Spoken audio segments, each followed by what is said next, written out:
اپنی زندگی میں اللہ کی مدد کی طرف بڑھیں، مالک کی مدد کا حصول اختیار کرنے کی کوشش کریں، اللہ کے ساتھ اپنے آپ کو جوڑیں۔ اگر اللہ کی مدد نصیب ہو، یہ جو ہم جتنا ڈرتے رہتے ہیں، سہمے رہتے ہیں، پریشان رہتے ہیں کوئی کیا کر دے گا، ہمارے ہاں نا ہر شعبے میں معاذ اللہ ایک مافیا ہے، الا ماشاءاللہ۔ وہ مافیا کہتا ہے میرے ساتھ ملو گے تو میں چلنے دوں گا، ورنہ میں نہیں چلنے دوں گا، مارکیٹ میں آ ہی نہیں سکتا فلانا بندہ، چونکہ یہاں ہمارا قبضہ ہے۔ اور میرے بھائی پھر بہت سارے لوگ جن کی نیتیں اور ارادے بڑے اچھے ہوتے ہیں شروع میں، وہ بھی اس مافیا کا شکار ہو جاتے ہیں اور ان کے رنگ میں رنگ جاتے ہیں۔ یاد رکھنا، کسی شخص کی بلیک میلنگ کا کبھی شکار نہ ہونا، کبھی کسی کی میٹھی اور مسجع مکفہ باتوں کا شکار نہ ہونا۔ کوئی کیا کر سکتا ہے اگر اللہ مددگار ہو تو؟ جس کو رب کریم اٹھانا چاہے اسے کوئی گرا سکتا ہے؟ ہم یہ ڈرے ڈرے سہمے پریشان فیصلہ کرنے کی طاقت نہیں، مجھے چلنا چاہیے کہ نہیں، اٹھنا چاہیے کہ نہیں، کرنا چاہیے، اٹھ باندھ کمر کیوں ڈرتا ہے؟ پھر دیکھ خدا کیا کرتا ہے۔ حضرت عبداللہ ابن عباس فرماتے ہیں میرے نبی پاک علیہ السلام نے میری تربیت فرمائی، حضور نے میری تربیت فرمائی، اور محبوب پاک علیہ السلام نے فرمایا عبداللہ یاد رکھنا، یہ نوجوان دوست میری بات لکھ لیں، پریشان لوگ میری بات لکھ لیں، جن کے پاس قوت فیصلہ نہیں وہ اس بات کو لکھ لیں۔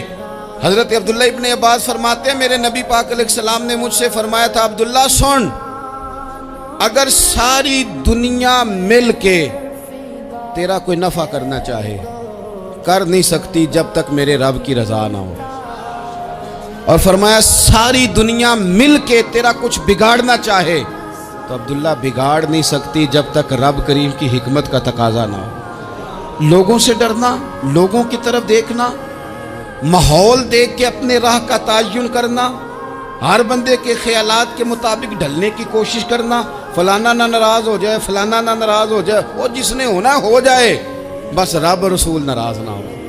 اپنی زندگی میں اپنے مالک کو مولا جان کے، بل اللہ مولاکم، اللہ تمہارا مولا ہے، وَهُوَ خَيْرُ النَّاصِرِينَ، وہ بہترین مددگار ہے۔ توجہ جب بھی کریں رب کی جانب کریں، اپنے دل کا قبلہ درست رکھیں، سوچوں کے زاویے سیدھے رکھیں۔ میرے بھائی مالک جب بندوبست کر دے نا، جب مالک بندوبست کر دے پھر ایسا بندوبست کرتا ہے کہ لوگوں کے پاس نا چارہ نہیں رہتا۔ حضرت مریم رضی اللہ تعالی عنہا پاک باز تھیں، مسجد میں رہی تھیں، پر مالک کی حکمت کے تقاضے بڑے عجیب ہیں نا۔ پھر جناب مریم کو اللہ تعالیٰ نے بغیر شوہر کے اولاد عطا کر دی۔ یہ بات ہی ایسی تھی، وہ کسی نے کہا تھا کہ مخلوق تو فنکار ہے اس درجہ کے پل بھر میں سنگے در کعبہ سے بھی اصنام تراشے، تم کون ہو کیا چیز ہے داغ کبابی، لوگوں نے تو مریم پہ بھی الزام تراشے۔ تو لوگوں نے کہا کدھر سے لے آئی بچہ، تیرا باپ تو ایسا نہیں تھا، کہاں سے لے آئی؟ اللہ کرے میں آپ کو سمجھا سکوں، ذرا اپنے آپ کو وہاں کھڑا کریں کہ ایک پاک باز عورت، پاک باپ کی بیٹی، طیب ماں کی بیٹی، اور اللہ کے گھر میں پرورش پانے والی خاتون، ایک وہ وقت اور ایک یہ وقت کہ اس عورت کو کٹہرے میں کھڑا کر کے پوچھا جا رہا ہے کہ معاذ اللہ تیری گود میں بچہ جائز نہیں ہے، کہاں سے لائی ہے؟ اب خود سے صفائیاں بندہ کتنی کو دے، کتنی کو وضاحتیں کرے۔ اور میں نے تو اپنی زندگی میں دیکھا ہے زیادہ وضاحت دینے والے کو بھی لوگ جھوٹا سمجھنے لگ جاتے ہیں، زیادہ وضاحت دینے پر بھی لوگ کمزوری کا اظہار سمجھتے ہیں کہ کمزور پڑ گیا۔ آپ صلح کی کوشش کرتے ہیں، سامنے والا بزدل سمجھ لیتا ہے، زیادہ وضاحتیں بھی کمزور کر دیتی ہیں۔ اب حضرت مریم کو کٹہرے میں کھڑا کر کے کہا بچہ کس کا ہے؟ تو پھر خدا بندوبست جب کرے، اللہ جب مددگار ہو، تو پھر حضرت مریم کی گواہی درختوں سے نہیں دلوائی، اس نے پتوں سے نہیں دلوائی، پھر فرشتے نہیں بھیجے۔ حضرت مریم کہنے لگی مجھ سے نہ پوچھو، وہ جو پنگوڑے میں ہے اسی سے پوچھ لو، ان سے پوچھو نا، وہ کون ہے پوچھ لو، ان سے کر لو سوال۔ انہوں نے کہا پنگوڑے میں چند دنوں کا بچہ، یہ جواب دے گا؟ مددگار تھا رب، ان کی برات کا اعلان کرنا تھا مالک نے، اور جب مالک اعلان کر دے، جب مالک تیری صفائی دینا چاہے، جب مالک تجھے دنیا کے سامنے نکھارنا چاہے، تو پنگوڑے میں لیٹے حضرت عیسیٰ بول کے کہنے لگے انی عبداللہ آتانی الکتاب، فرمایا میں اللہ کا بندہ ہوں، رب نے مجھے کتاب عطا کر کے نبی بنا کے دنیا میں بھیجا ہے، میں اللہ کا بندہ ہوں، کتاب لے کے آیا ہوں، نبی بن کے آیا ہوں۔ پھر پنگوڑے سے اعلان ہو گیا، پھر بچہ بول پڑا۔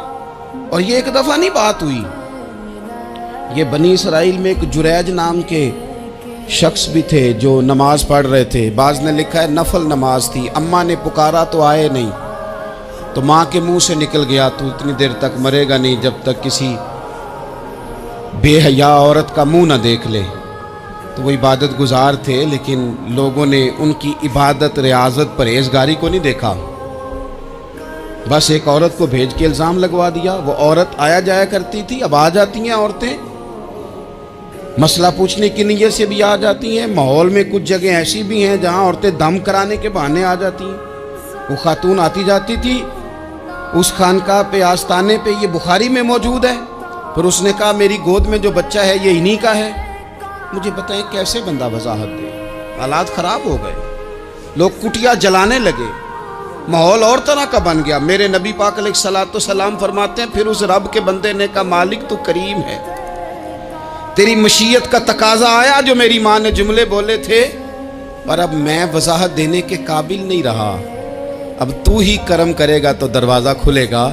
تو وہ چند دنوں کا بچہ پنگوڑے میں بول کے کہنے لگا میں اس درویش کا نہیں، میں تو فلانے چرواہے کا بچہ ہوں، وہ جو بکریاں چراتا ہے۔ رب کی مدد کو پکاریں، اپنے ساتھ اپنے مالک کی مدد کو شامل کریں، تھوڑے رزق پر بھی گزارا اچھا ہونے لگ جائے گا۔ سارے لوگ آپ کو گرانے کی تدبیریں کر رہے ہوں گے اور مالک آپ کو عزتیں عطا فرما دے گا، اس کی بارگاہ سے حکمت کا تقاضا اور ہو جائے گا۔ ہم نے ساری زندگی لوگوں کو راضی کرنے میں گزار دی، ساری زندگی بڑھاپا آ گیا بچوں کو پالتے، اور بچوں نے آخری عمر میں کہہ دیا ابا اگر کوئی ڈھب کا کام کر لیتے تو آج ہمارے دن بھی پھر نہ جاتے۔ ساری زندگی گزار دی بہن بھائیوں کو راضی کرنے میں، ساری زندگی گزار دی ذمہ داریاں اٹھانے میں، ان کو 99 دفعہ دیا، ایک دفعہ نہیں دیا تو انہوں نے کہہ دیا تو نے تو کبھی دیا ہی نہیں، تو تھا ہی نہیں۔ ساری زندگی محلے داروں، علاقے والوں کو راضی کرنے میں گزار دی۔ اور میں نے ایسے لوگ بھی دیکھے دین کے لیے وقت گزارا، لیکن جب بڑھاپے میں دانت کام نہ کرتے تھے تو وقت کے مفتیوں کو بھی مسجدوں کی کمیٹیوں نے کہہ دیا اب آپ کی سمجھ نہیں آتی، ہم نے خطیب کو یور رکھنا ہے، نہ دیکھو دنیا کی طرف، دنیا رلا دیتی ہے، نہ راضی کرو بندوں کو، بندے تھکا دیتے ہیں، نہ پیچھے بھاگو ہر وقت دنیا داروں کے، یہ انسان کو کمزور کر دیتے ہیں۔ وہ تو کریم ہی بڑا ہے، 2 آنسو زمین پر بعد میں گرتے ہیں، بندے کے گناہ سارے پہلے معاف فرما دیتا ہے۔ اللہ کی مدد کا حصول، اپنے مالک کی مدد کی طرف بڑھنا، آپ کو بدر کی جنگ بھی یہی درس دے گی، آپ کو احد کا میدان بھی یہی سبق دے گا، فتح مکہ بھی یہی سبق دے گا۔ میرے دوستو جب رب مدد فرمائے، جب اللہ مددگار بنے، دوستوں سے ایک بات اکثر کرتا ہوں، میں کہتا ہوں کہ جتنے درد سے آپ امیر کو اپنی کہانی سناتے ہیں نا، اور جس طرح آپ کے آنسو بات کرنے سے پہلے گر جاتے ہیں کہ غریب ہیں، بچیاں ہیں، کاروبار نہیں، او میرے سنگیو، اس سے آدھے آنسو اپنے رب کی بارگاہ میں بکھیرو، اس کے حضور عرض گزار ہو جاؤ، اس سے طلب کرو۔ ایک وقت انسان پر زندگی میں ایسا آتا ہے کہ اسے یوں محسوس ہوتا ہے کہ میرا سایہ بھی ذرا سا پیچھے ہٹ گیا ہے، اسے یوں لگتا ہے کہ میں کسی سہارے پہ ہاتھ ڈالتا ہوں تو وہ بھاگ جاتا ہے مجھ سے۔ لیکن مالک کی بارگاہ ایسی عظیم بارگاہ ہے، رب رسول کے آستانے اتنے بڑے ہیں کہ آپ جب وہاں کشکول طلب دراز کرتے ہیں تو جھولی پھیلانے میں دیر لگتی ہے، ان کو بھرنے میں تو کوئی دیر نہیں لگتی۔ ہم نے اپنا سوچ کا قبلہ ہی دنیا کو بنا لیا۔ یہ جو اللہ والوں کی مدد ہے یہ تو ہے نہیں، اللہ ہی کی مدد ہے، لیکن یہ جو سیٹھوں کی طرف توجہ کرنا، نوابوں کی طرف توجہ کرنا، دنیا داروں کی طرف توجہ کرنا، اور اپنا مزاج اس طرح کا بنا لینا، یارو